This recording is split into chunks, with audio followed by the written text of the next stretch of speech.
Well, according to Turning Point USA, the Student Government Association at High Point University in North Carolina attempted to force student organizations to, quote, fill out a chair of diversity, equity, and inclusion in order for them to maintain official standing on campus. Student Government Association bylaws were amended in February of this year and posted to a university webpage despite lacking approval from the High Point administration. Student organizations were then informed they would need to conform to the new rule by filling the new position, including DEI chair. Here with details is Emily Sturge from Campus Reform. Emily, nice to see you again. Awesome to see you, Steve. So are we talking about the chess club, the intramural basketball team? Well, what are we talking about here? That everybody has to have a DEI, designated individual. What are they referring to? Steve, we're talking about all groups on campus. That includes conservative groups, that includes leftist groups. And what's happening here is High Point University student government is silencing any student organizations who do not adopt these leftist policies. And let me be clear, this is a clear violation of students' First Amendment rights. These are rights that don't just stop once a student walks onto their campus. All students, liberal, conservative, all students have the right to gather and speak their minds on their campus, not just leftist student groups. Speech restrictions like this specifically are targeting conservative student groups, making it much more difficult for conservative students like myself to express themselves on college campuses and exposing them to unequal treatment.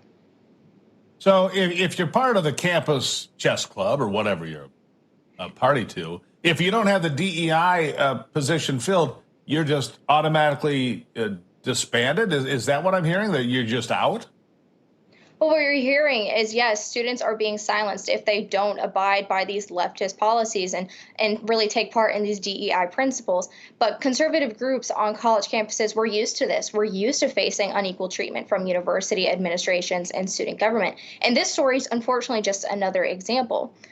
For example, Wayne State University, they only recognized a Christian student group on their campus after the students had to actually sue and won their case in federal court. And conservative groups on campuses also receive much less funding and have a much harder time finding faculty advisors. We've reported that at the Leadership Institute's campus reform, and specifically at my university, the University of Florida student government gave a socialist student club 15 times more funding than a conservative group. That shows which values student government and which values the campus administration, which values they support. They're supporting the leftist students, and that's completely unfair. Yeah, I would say this is ridiculous. But it's a pattern. It's a symptom of things that are going on all over this country all the time, Emily, and it needs to stop. And hopefully the folks at High Point will get the message. I'll give you the last word.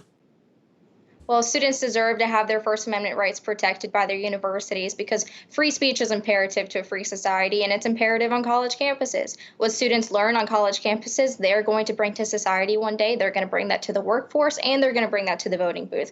So it's extremely important for students to be able to have these constitutional rights on campus and for university administrations to stand up for these rights of students.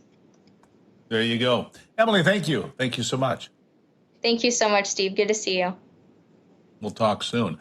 And we'll get back to the news after this quick break and a message from our sponsor, Birch Gold. Last month, the G20 announced a plan to impose digital currencies and digital IDs on their respective populations. Central bank digital currencies essentially allow the government to track everything you do with your money, everything.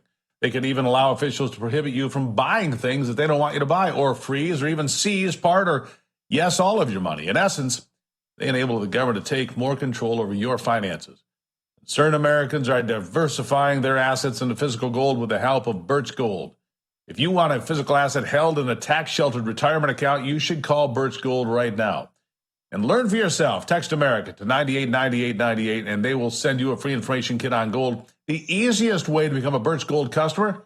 Well, if you have an IRA or 401k from a previous employer just gathering dust, Birch Gold can help you convert that into an IRA in gold, and you don't pay a penny out of pocket. Text America to 989898 right now. Claim your free information kit on gold, and then call them, because if digital currency becomes a reality, it would be nice to have some real gold fall back on.